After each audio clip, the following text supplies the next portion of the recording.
You're sitting on what might be the biggest financial decision of your life, and most people get it completely wrong. Should you pay off your mortgage early or throw every extra dollar into your retirement accounts? Because the answer could mean the difference between retiring comfortably at 62 or grinding until 70. Let's set the stage. The average American homeowner carries a mortgage rate somewhere between 6 and 7.5% right now.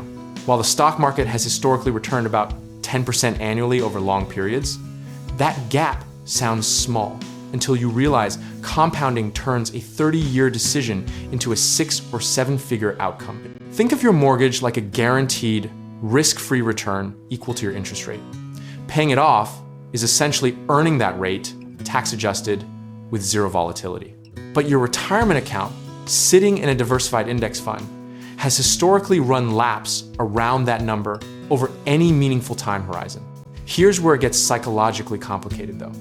People love the feeling of owning their home free and clear, the way you love finally paying off a credit card even when the math says otherwise. That emotional reward is real, it's just not always rational. And in personal finance, emotion is the most expensive luxury you can buy. The optimism of the early 2000s had a whole generation convinced real estate was the only wealth vehicle that mattered. And then 2008 happened and reminded everyone that a paid-off house in a declining market is just an illiquid asset losing value. Meanwhile, people who kept contributing to their 401ks through the crash, the ones who didn't panic, came out of the decade quietly wealthy. History is full of these cycles where one asset class becomes the obvious answer right up until it isn't. The investor who stayed diversified, kept contributing, and resisted the urge to make one giant concentrated bet usually beats the person who swung for the fences with a single conviction. Here's the part nobody talks about at dinner parties. The tax advantages of retirement accounts are essentially free money the government is offering you and refusing to max them out while rushing to pay down a low-interest mortgage is like leaving cash on the table to pay off a bill that wasn't even due yet.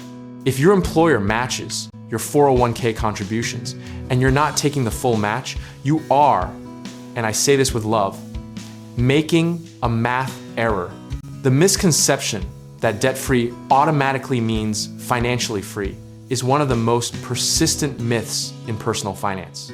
You can have a fully paid off home and an empty retirement account at 65 and still be completely broke in the only way that matters, monthly cash flow. Practical lesson from history. The people who came out ahead almost universally did both, not one or the other. They contributed enough to get the full employer match, built a small emergency fund, made their regular mortgage payment, and invested the rest. Boring, disciplined, and devastatingly effective over 30 years.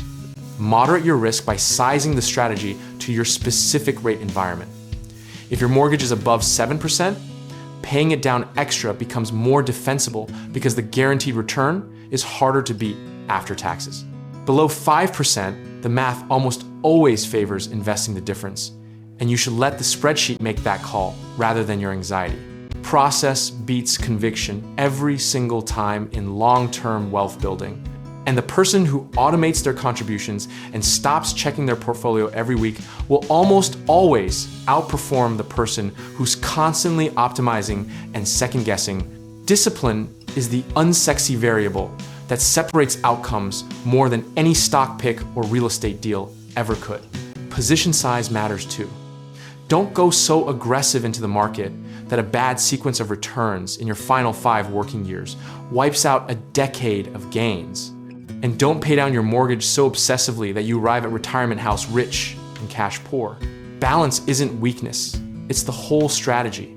There's a beautiful irony in the fact that the people most obsessed with eliminating all financial risk are often the ones taking the biggest risk of all. The risk of undersaving for decades because they were too focused on one number, on one statement. True security in retirement is monthly income, not a clean title. Philosophically, this whole debate comes down to what you're actually optimizing for. Peace of mind or maximum wealth? And the honest answer is that you probably need a little of both to sleep at night and eat well in your 80s. The goal isn't to win the math debate. The The goal is to not run out of money before you run out of life. Be comfortable with either outcome, as long as your decision is intentional, sized correctly, and revisited annually as your rate environment and income change. A flexible plan that you actually stick to will always beat a perfect plan that you abandon the first time the market drops 15%. If there's one thing to walk away with, it's this. Neither paying off your mortgage nor investing for retirement is wrong. Doing nothing, or doing one to the complete exclusion of the other, is where people get hurt. Consistency, reasonable diversification, and a little humility about what the future holds will build more wealth than any single hot take ever will.